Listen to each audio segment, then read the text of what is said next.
Hello, good afternoon, everyone. My name is Rupinder Bhatt. You might have seen my name in all the WhatsApp messages as well. I wanted to take a moment and thank all of you on behalf of Ashok Dar, Ashutosh Ganju, Anju Kazanchi, and welcome you on behalf of all Kashmiri Pandit Committee of Pittsburgh. And we are deeply overwhelmed by the response. We are grateful, we are thankful. It is very personal to me because this is about Kashmiri Hindu genocide. I am a Kashmiri Pandit and I am the victim as well. So thank you so much for being here with us today. Well, first I want to thank my dear friend Rupinder Bhatt for giving me the honor of being with you here today and having me meet the Kashmiri Hindi community for the premiere of this movie. This is an incredible honor, and who am I? My name's Steve Irwin. I'm not the crocodile hunter. You may have heard of him. I'm the one running for Congress, and my family escaped persecution from Russia and from Eastern Europe at the turn of the 20th century.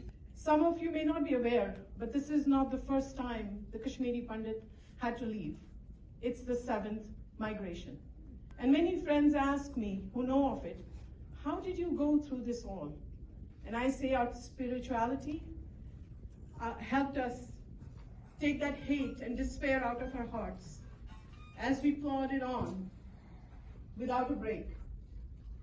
And that helped us raise ourselves and our children above the hate and bigotry that is common in the world today. I very proudly say that in spite of what you'll see in Kashmir Files today, not one Kashmiri Hindu has picked up a gun to avenge it. I am very proud of that. This movie brings back certain very unpleasant facts that many of us Kashmiris have known about, have talked about, but no one listened to us. And I must say that this movie has been done in a very objective fashion.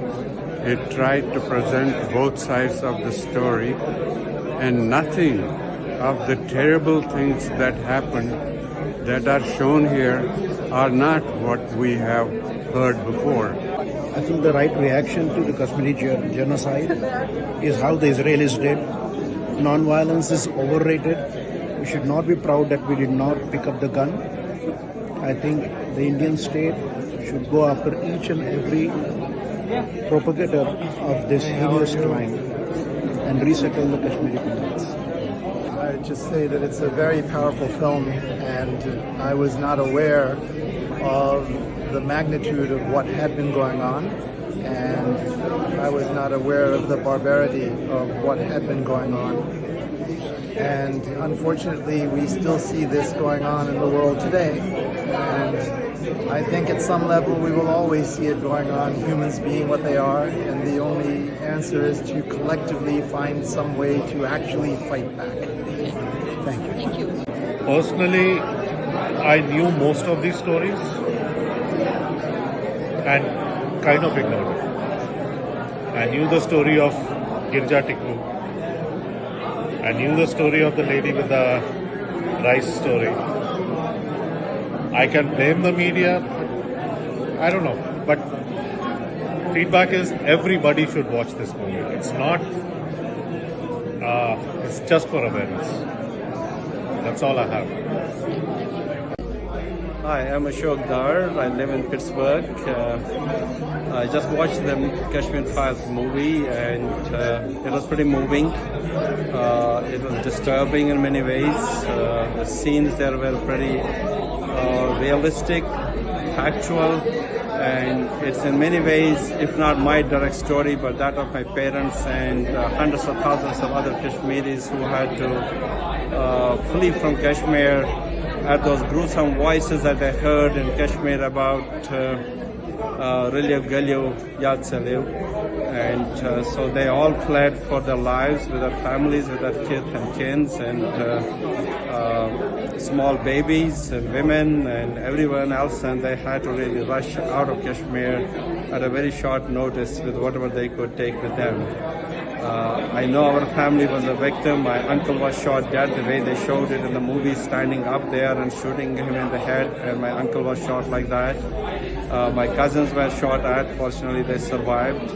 But it's a terrible thing that ever happened, and the whole media let down Kashmiris completely. The story was never made public until this day, and I hail the producers and directors, particularly Mr. Agnihotri, for having produced such a factual movie about the genocide of Kashmiris.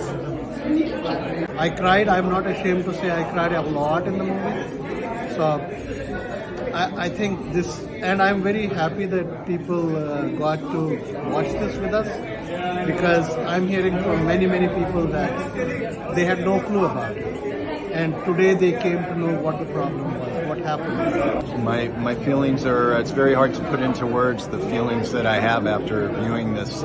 I learned so much. I knew a little before I got here, but I was just so moved by how beautiful Kashmir is, and I understand people's deep connection to Kashmir, and it's a very special place. But the persecution that occurred happened before, happened again, and it happened again. It's eye-opener for me. I didn't know all this stuff. Okay. It's a media which did not report it properly at that time. I came here in 1980, so I was just trying to settle myself, and it brought tears. I hope it makes a difference. I think it will. What do you think should happen now? I think everybody has to be aware of that and never let it happen again, no matter what. You know, I'd always heard stories about Kashmir. Both of my parents are Kashmiri, so naturally I've heard of some of these things before, but I think this is the first time I've had it all laid out in visceral detail, detail that was hard to watch many times. And the fact that I, having two Kashmiri parents, was completely unaware of some of this stuff, I think really speaks to how underreported and how little is being talked about in this issue. Many of us are not fully knowledge. There is absolutely no background on this. So whatever, at least this has given an opportunity for us to see full view, because whatever we see on the media, it's not exactly what actually happened. You know, I knew some of the stuff back in the 90s, but other than that, I just can't believe, I didn't know that extent of it, because I'm an American, I live in the USA. We didn't hear anything about that. They didn't broadcast it as much as, everybody would like. And if I would have known that was going on, I'd have been real upset. But, it really shook me, to see that. I mean, to see that kind of brutality, it's ridiculous. So.